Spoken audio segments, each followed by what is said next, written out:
Well, thank you. That is very much a problem, which kind of brought me to turn it from figures to attitudes.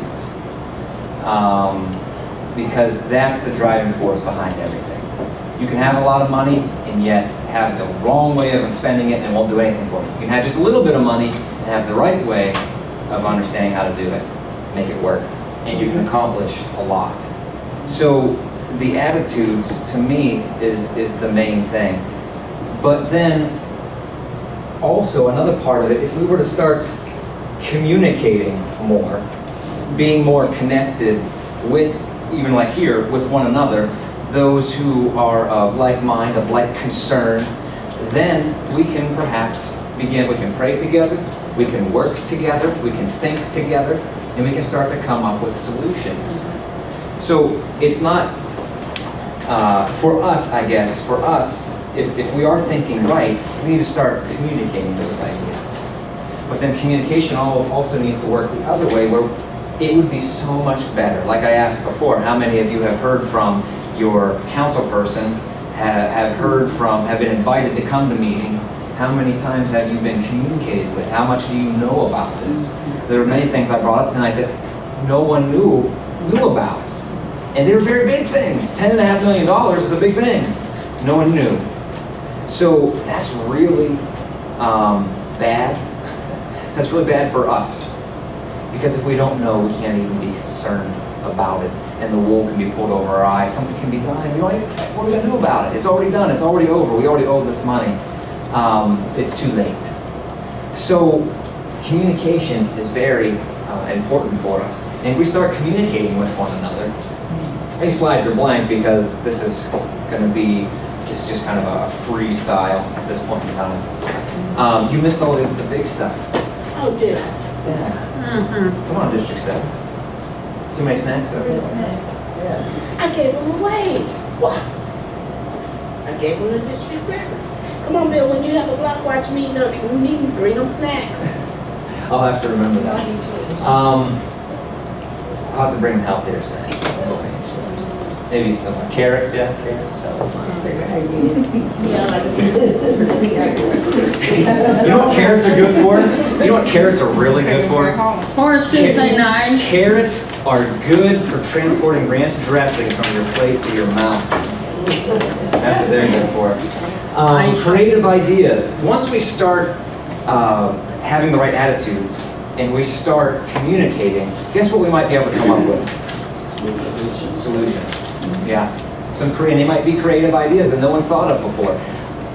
Do you think I think like you all the time? Do you think that if we each looked at the same broken down car, we'd think the same thing? Yeah. Well, if we walked up to the same pulpit and we looked at the same congregation, would we think the same thing? No, we wouldn't. We wouldn't think the same thing. If we walked into a meeting and we heard the same conversation, would we all think the same thing? No, we all would think different things. And that diversity would then provide multiple perspectives which could help us come to better solutions. So tonight, for me, the goal is to get to this point. Because we're not going to change the money that went away. That's not going to change. We're not going to change the external things that happen to us. We're going to have to learn to operate with a new normal, whatever that means. There have been ideas, maybe some people think they're crazy, of volunteers at City Hall. Maybe someone who likes, like my wife, she loves driving around looking at houses. She loves looking at houses. She loves seeing what's going on. And she would like, if she had time, she didn't have 5 kids, she would like to probably help police the neighborhood. Drive around and see what grass is high, what gutters are falling off, and be a point person, a deputy, if you will, of the building department. Would you have to pay her? No. She'd like to do that. That's kind of a strange idea. Maybe no one thought of it, but someone did at a certain meeting. And there's nothing wrong with that idea. But you know what happened? That idea got blown to pieces by some certain people who don't like different ideas. See, that's where you come back to the attitudes. So you can't just have one piece of the puzzle. You can't have just creative ideas or just communication or just the right attitudes. You've got to have all of them. question. Can you tell us a little bit about maybe some of the project development? I know a McDonald's is being rebuilt across the street. If you could comment on that, and then on the church that's closing on, or that's for sale on Libby Road. Oh, St. Wenceslas? No. Oh, yeah, the old Methodist, Yeah. Methodist church. Yeah. Yeah, well, the Lutheran I don't think is for sale. No, it's the Methodist. So the Methodist church is for sale.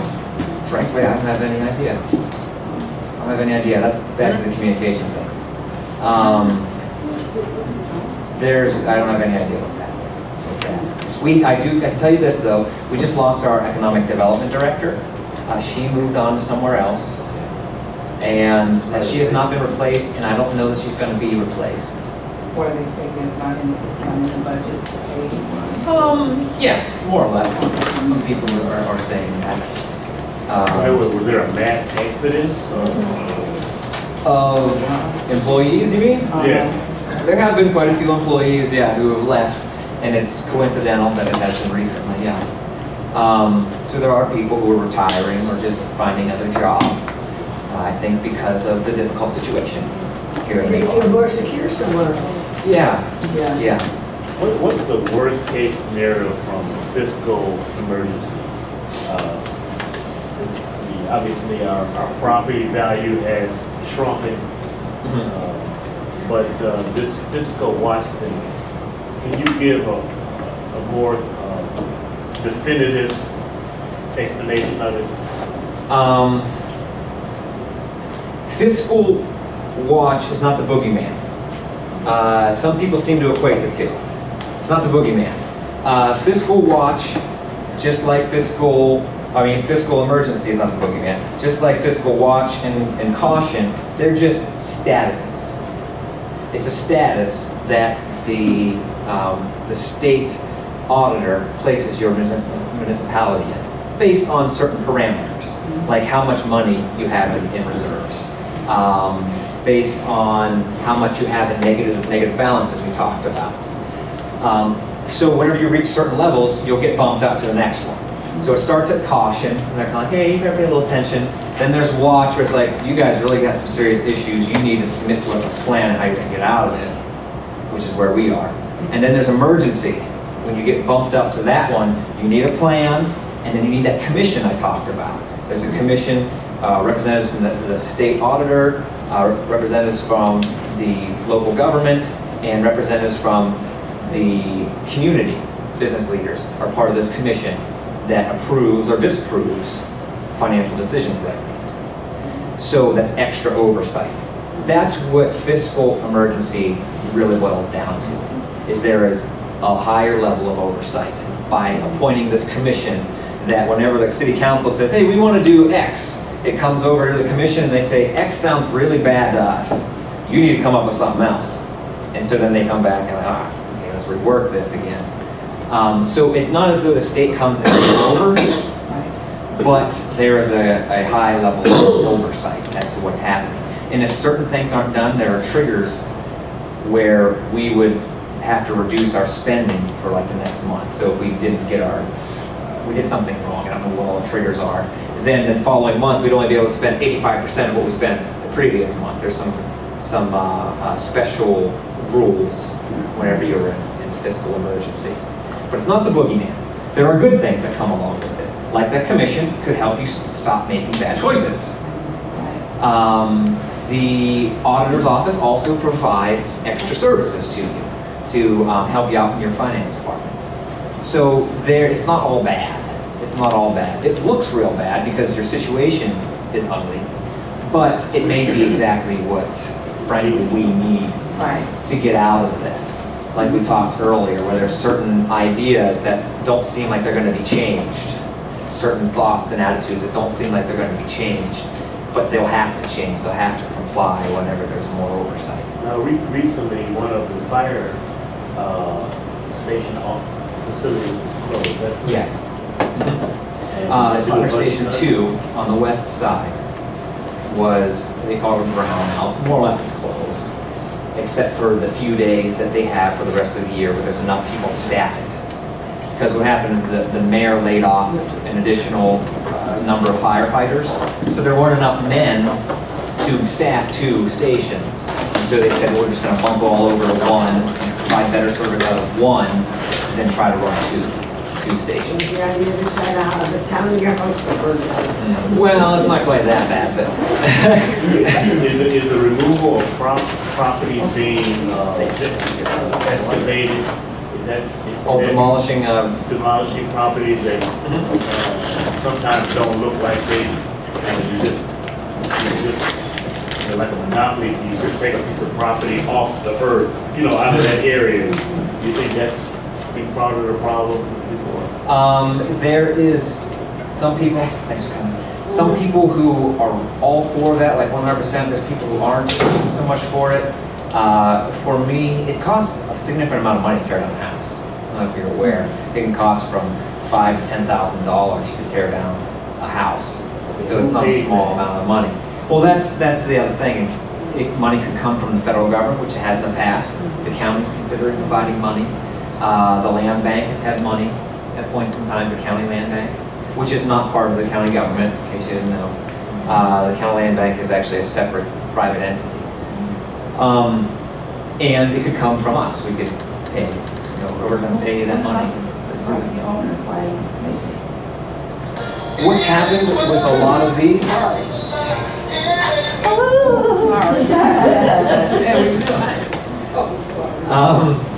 The properties, usually what's happening is they are foreclosed on.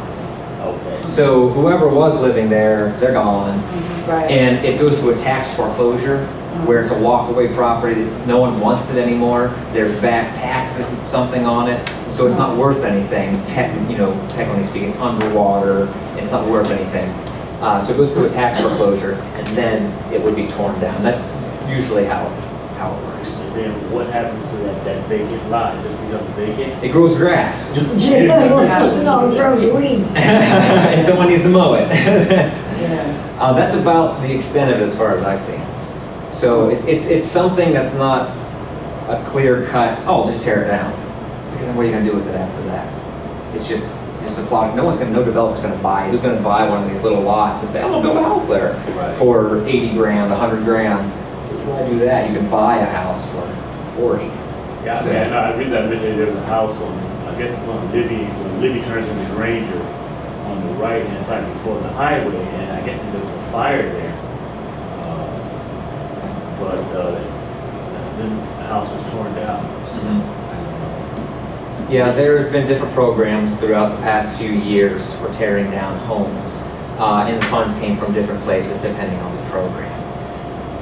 For me, just on that, since you brought it up, something to consider is that just tearing down, like there's actually a rather worn down house just across the street here. If we were to tear it down, it'd just be what, 6,000-7,000 feet of grass that someone would have to mow then and take care of. It wouldn't actually do anything, and no one would be paying taxes on it because no one would want to buy it. Either the county land bank will have it or the city will have it, and either way, no taxes will be paid on it. Who's going to be mowing the grass? It's just going to need mowed. It's going to need maintenance. So it's not really beneficial just to tear down a house sometimes. But if you look at, there's going to be money coming for this kind of stuff. But if you look at perhaps targeting particular areas where you either tear down houses that are close to each other for an idea of developing them in the future, that's an idea. I don't know whether it's a good one. That's an idea. Or is there some way we could take that same $10,000 and fix the house, or make it viable for someone else to fix the house? Because it's $10,000 either way. So if you could find a organization or a contractor who wants to do it, you say, we have $10,000. If you sign on the line that you're going to do this right, and that you're going to find someone to buy it, or you're going to rent it well, or whatever, some stipulations, here's the 10 grand toward fixing it up. You have to do X, Y, and Z because you're getting this money. But it would be better to have a nice house fixed up over there for that same 10 grand than have a lot of grass. Yeah. So there we can come up with some creative ideas. Maybe. Not for us. We don't have any money to do it, frankly. But perhaps we could have discussions and come up with ideas and find other people who have good ideas too, and we could work toward a solution a little bit bigger than ourselves, maybe at the county level, something along those lines.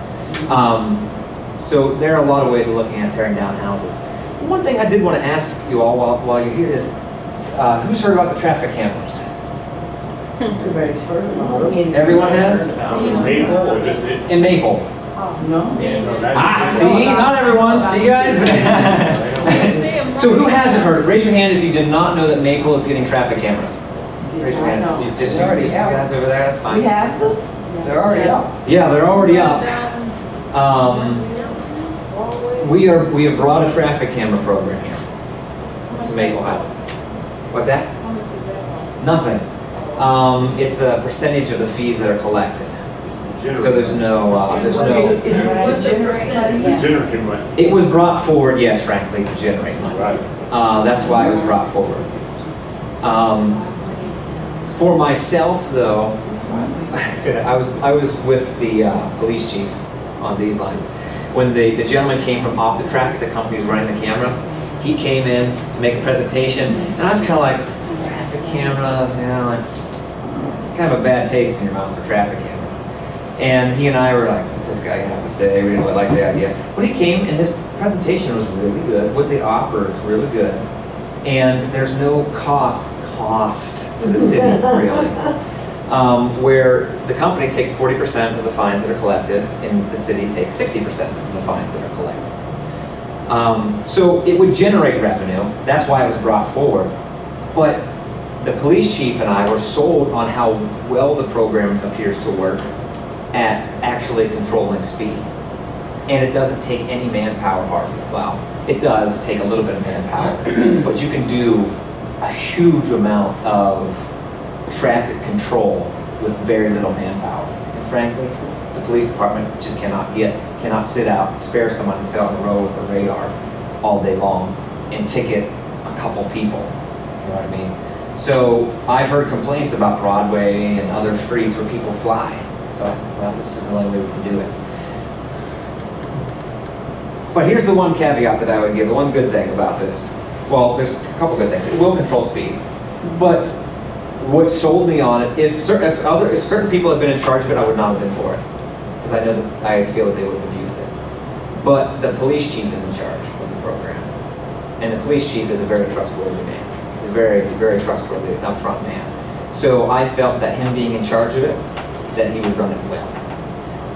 Who here has seen the petition? You actually have some petitions you're circulating. Who has seen the petition against it?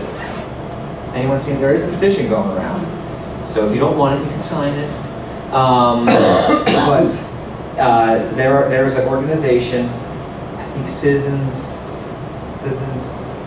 what is the name of the organization? There's an organization that has come in to help residents in the city circulate a petition against it, so it'll go on the ballot in November if they get enough signatures. And in November, all of Maple Heights, all the residents will vote whether they want it or not. But the program starts this week, I believe. It'll be started. Voting on it in November? Started already? Well, in November, since City Council put it into effect, this is where residents, if they don't like something, they have an option of overturning it through what's called a referendum. You've heard of a referendum at the state level probably. So if someone circulates a petition that gets enough, a certain number of signatures, required signatures, then it goes on the ballot and we can all vote on whether we actually want it or not. So that's a way to keep city government in check if it's doing something that we frankly don't want to be done. And you say that some are in operation already? I believe they have already started, maybe yesterday or today. So they put up signs, and I guess they're not all that noticeable. They're just a sign among many. But it says traffic cameras or speed limits are photo enforced, something along those lines. Traffic laws are photo enforced, and they're posted at the major arteries coming into town. And you'll see them. They kind of look like a generator. You ever seen those light systems at a construction site where there's a generator trailer and it's got a tall pole and lights on the top? It looks like that, is what it looks like. Oh, they're portable? Yes, somewhat portable. Okay. They're not actually stationary attached to poles? No. Okay. They are movable. They won't be moving as far as you know. Oh, So okay. that they can notice the Yeah. pole. So there'll be 4 of them in our city, or 4 locations. Warrensville Center, Broadway, right here, when you get down toward Farmer Jones's. And then on Lee Road, where the new Mustang Way is, in that area. And then over on Dunham Road by the elementary schools. And so there's going to be 2 school zones that are covered by the cameras. And the limit is 10 miles an hour over. You have to be going 11 mile an hour over the speed limit in your normal zone to get a ticket. And you have to be going 6 miles an hour or more over the speed limit in a school zone to get a ticket. So, but we set them, this seemed like reasonable limits. I was just curious how many people had heard about that. Do we have any final questions? It's, what time is it? It's 8:30 almost from District 7. Chip's good? Chips were really good. Well, thank you. How long is the mayor, when is he up for reelection? Everyone in the city is up for re-election next year. All the city council and the mayor, all the elected officials. So the term for mayor is 4 years. What about city council president? 2 as well? And all of city council is 2. 2 years, every 2 years. And So, there's on the ballot, what's that? elimination of council people. Right, and on the ballot coming up in November is a decision to eliminate council president, which I'm for, eliminating council president, and we'll just vote for a council president among the 7 members of council instead of having a separate one. I always thought that, but it was, I thought the No. council voted for them. No, it's not that way. The council president as of right now is voted at large throughout the city. I frankly think that's foolishness, but it would be much wiser to elect someone from our own body. But there's a second thing on the Also, be ballot. one less salary to pay. There's, what's that? You had one And less then there's one less salary to salary. pay, yeah. But then there's a second thing on the ballot this year, which is reducing the number of council districts from 7 to 5, which frankly I'm against. I like us having as much representation as possible. So if there's 7 people among 23,000, that's better than 5 people among 23,000. Is the mayor now unlimited terms, or is it like Unlimited terms. unlimited terms? So he's in his 2nd term. And many Councilman Adams is in your 3rd term on city council. Councilwoman Agee and myself are on our 1st term on city council. But everyone will be up for election next year, 2015. It'll be a very important year for our city. In redistricting. Redistricting will cost $4,000. Yeah, if we were to go to 5 districts, we'd have to pay about $4,000 to have all the districts redrawn, all the numbers crunched to make sure they're evenly distributed. Let that be known.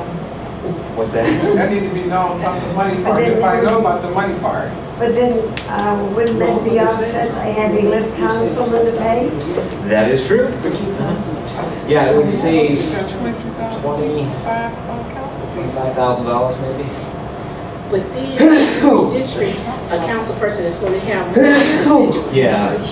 So as it stands right now, there's 7 of us, which equals about 3,500 residents per person on average. And if we went down to 5, then there would be, almost 5,000. No, is that right? Yeah, 5, that's 5 would be 25. So it'd be almost 5,000 residents per council person, which is a significant increase from 3,500 to almost 5,000.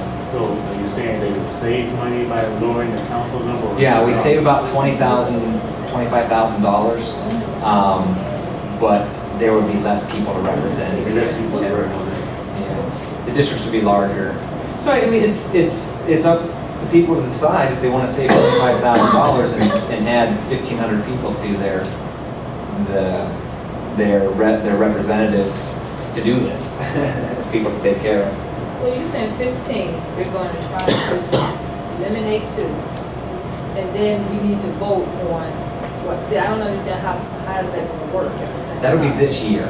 Oh, this year. This year we'll be deciding whether we keep council president Okay. and whether we go down to 5 members of council, 5 And then in districts. 15. And then next year, we would redistrict everything if that were to pass. And then we would do But like it didn't 5 have to be people. redistricted. Let's not talk about redistricting. Okay. I mean, but if you were, I mean, when you get rid of the other two? Yeah, you have to get two, have to. Yeah, it would be interesting how that would So, work Yeah, out. because I mean, it's just like you should be doing one thing first, and then.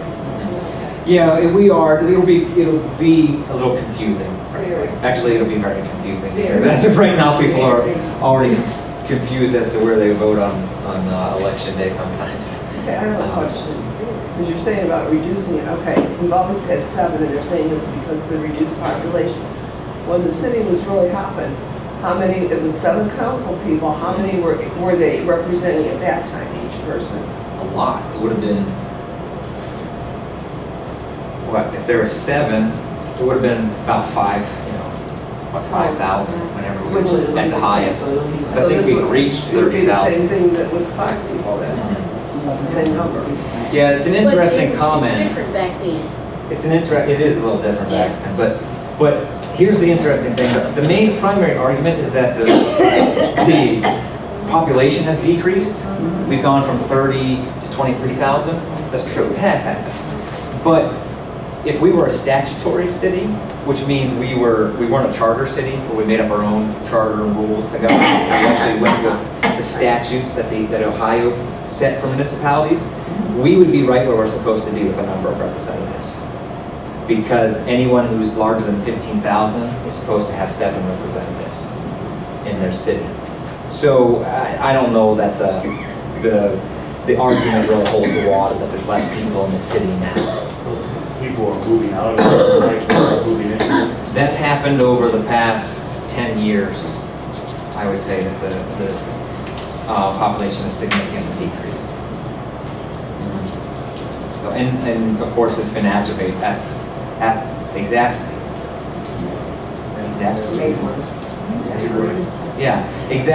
by the foreclosure crisis. Yeah. Well, thank you for coming. I'm really glad that you came, and please think even more about this as you go home. And what what Keith said was very true. We do need to be praying, not just for our city, but for those in leadership, for multiple reasons. It keeps us from building up animosity, and it will help them as well, grow compassion in their own hearts. So, thanks again, and may God bless Nicole Hines.